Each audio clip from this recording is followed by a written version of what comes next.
ஈஸ்வரி வந்து என்ன பண்ணுறாங்கன்னா, நம்ம மகாக்கு நிறைய ஐடியாஸ் குடுக்குறாங்க. இந்த மாரி வந்து மாப்பிள கூட நீ நெருக்கமா இருக்கணும்.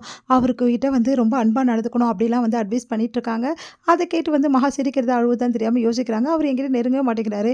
இவங்க என்னன்னா இப்படி சொல்றாங்களே அப்படின்னு சொல்லிட்டு யோசிச்சுட்டுருக்காங்க.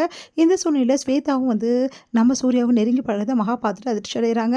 அடுத்து வந்து இங்க என்ன பண்றாங்க, விஜய்க்கும் அனாமிகாவுக்கும் வந்து கல்யாணத்துக்கான ஏற்பாடு எல்லாமே பண்ணிட்டுருக்காங்க. அப்ப பிரபாவோட ஃப்ரெண்டு வந்து பிரபா பத்தி இந்த மாரி பிரபா விரும்பினத பத்தி எல்லாத்தையும் சொல்லணும் அப்படின்னு சொல்லிட்டு அந்த கல்யாணத்துக்கு வரதுக்காக வராரு. சொல்றதுக்கு முயற்சிகள் பண்றாரு. ஆனா சொல்ல முடியல. பிரபா வந்து திட்டி வந்து அவர சொல்லக்கூடாதுன்னு சொல்லிர்றாங்க. அவர் வந்து ஒரு லெட்டர் எழுதி இந்த மாரி பிரபாவ வந்து விரும்புறாங்க விஜய அப்படின்னு சொல்லிட்டு அந்த லெட்டர் எழுதி வந்து வச்சுர்றாங்க.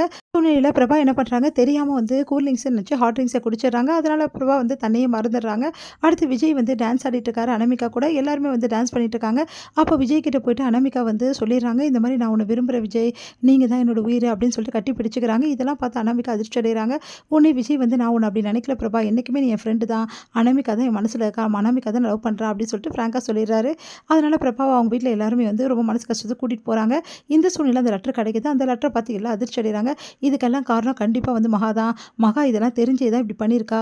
கூட சேர்ந்து அவங்க அம்மா வந்து அவங்க அம்மா, மகா எல்லாருமே சேர்ந்து தான் விஜயோட வாழ்க்கைய வந்து நாசம் பண்ணணும்னு சொல்லிட்டு முடிவு பண்ணி இப்படிலாம் பண்ணியிருக்காங்க அப்படின்னு சொல்லிட்டு பழி போடுறாங்க காயத்ரி. அத பார்த்துட்டு எல்லாருமே அதிர்ச்சி அடைகிறாங்க. அடுத்து வந்து எல்லாருமே வெறுக்க ஆரம்பிக்கிறாங்க நம்ம மகாவ. இந்த சூழ்நிலையில அனாமிகாவுக்கும் விஜய்க்கும் வந்து கல்யாணம் வந்து நடந்து முடிஞ்சிடுது. அனாமிகா வந்து மகா வந்து டோட்டலா வெறுக்குறாங்க. இந்த சூழ்நிலையில என்ன பண்றாங்க, மகா வந்து யாரோட சப்போர்ட்டும் இல்லாம வீட்ல வந்து மனசு கஷ்டப்படுறாங்க. ஆனா சூர்யா வந்து நான் உன்ன நம்புறேன். யார் நம்பலன்னா உனக்கு என்ன பிரச்சனை அப்படின்னு சொல்லிட்டு கேட்குறாரு. அதுக்கு வந்து நீங்க இந்த விஷயத்துல நம்புறீங்க. ஆனா வந்து எப்பவுமே என்னை நம்புவீங்களா? இப்போ வரைக்கும் என் மேல நிறைய கோவங்கள தானே வச்சுட்டுருக்கீங்க அப்படி சொல்லிட்டு சொல்லிடுறாங்க. அடுத்து வந்து எல்லாரும் சாப்பிட உட்கார்றாங்க. அப்போ எல்லாருக்குமே வந்து சாப்பாடு பரிமாறிட்டு இருக்காங்க. நம்ம மகாலட்சுமி வந்து நானே பரிமாறிக்கேன்னு சொல்லிட்டு அவங்களே பரிமாறிக்கிறாங்க. ஆனா வந்து காயத்ரி என்ன பண்றாங்க, நீ பரிமாறினா விஷத்த சாப்பிட்ட மாதிரி இருக்கும் அப்படின்னு சொல்லிட்டு அப்படியே வேணும்னே வந்து அவாய்ட் பண்றாங்க. இதெல்லாம் பார்த்துட்டு எல்லாருமே வந்து அப்படியே பார்த்துட்டு இருக்காங்க. ஆனா வந்து நம்ம சூர்யா வந்து பார்த்துட்டு செமையா டென்ஷன் ஆயிடுறாரு. ஏன் தான் இப்படிலாம் பண்றாங்களோ அப்படின்னு சொல்லிட்டு, நீ வந்து எனக்கு வை மகா அப்படின்னு சொல்லிட்டு சாப்பாட பாராட்டுறாரு. ரொம்ப சூப்பரா இருக்கு சாப்பாடு அப்படின்னு சொல்லிட்டு எல்லாரும் முன்னாடி பாராட்டுறாரு. அத பார்த்து இவங்க 2 பேரும் ரொம்ப டென்ஷன் ஆயிடுறாங்க. அடுத்து வந்து சரி ஓகே எல்லாருமே பாயாசம் சாப்பிட மறந்துட்டீங்க. வாங்க பாயாசம் சாப்பிடுங்கன்னு சொல்லிட்டு எல்லாருக்குமே மகா கப்ல பாயாசம் குடுக்குறாங்க. அப்போ வந்து வேணும்னே என்ன பண்றாங்கன்னா, அவாய்ட் பண்றாங்க. எனக்கு ஒண்ணும் தேவையில்ல பாயாசம் அப்படின்னு சொல்லிட்டு ராஜலட்சுமி சொல்லிடுறாங்க.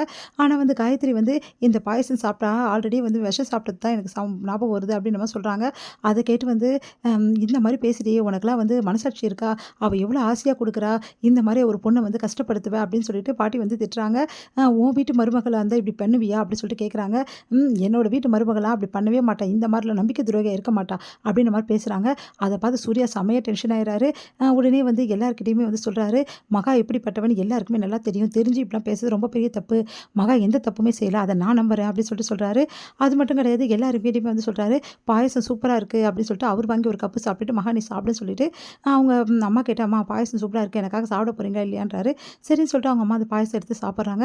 அவங்க சித்தி கிட்ட நீங்க தானே சொன்னீங்க எல்லாருக்கும் நல்லபடியா நடந்துக்கணும்னு சொல்லிட்டு, நீங்களே இப்படி நடந்துக்கிறீங்களே சித்தி நியாயமா அப்படின்னு சொல்லிட்டு அவங்கள சாப்பிட சொல்றாரு. அவங்களும் சாப்பிடுறாங்க. அடுத்து எல்லாருமே வந்து பாயாசம் சாப்பிடுறத பார்த்து மகா சந்தோஷம் தாங்க முடியல அவங்களுக்கு. அவ்வளோ சந்தோஷப்படுறாங்க. உடனே சூர்யாக்கு நன்றியும் சொல்றாங்க. பரவாயில்ல மகா நீ சந்தோஷமா இருக்கணும். எனக்கு அதுதான் முக்கியம். எனக்கு நல்லா தெரியும் இந்த விஷயத்துல நீ பிரபா விஷயத்துல எந்த தப்புமே நீ பண்ணல.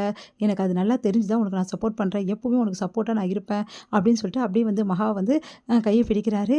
இதெல்லாம் பார்த்து மகா சந்தோஷத்துக்கு அளவே இல்லை. அப்படியே சூர்யாவே வந்து பார்க்குறாங்க. மகாவும் சூர்யாவும் ஒருத்தர் ஒருத்தர் வந்து அப்படியே பார்த்துக்கிறாங்க. சூர்யா வந்து போனோனே மகா வந்து சூர்யா வந்து பண்ண விஷயங்கள் எல்லாருமே வந்து நினச்சு பார்த்து ரொம்ப சந்தோஷப்படுறாங்க. சூர்யாவோட மனசுல நான் வந்துட்டேன் அப்படின்னு சொல்லிட்டு சந்தோஷப்பட்டுட்டு இருக்காங்க. இதோட முடியுது.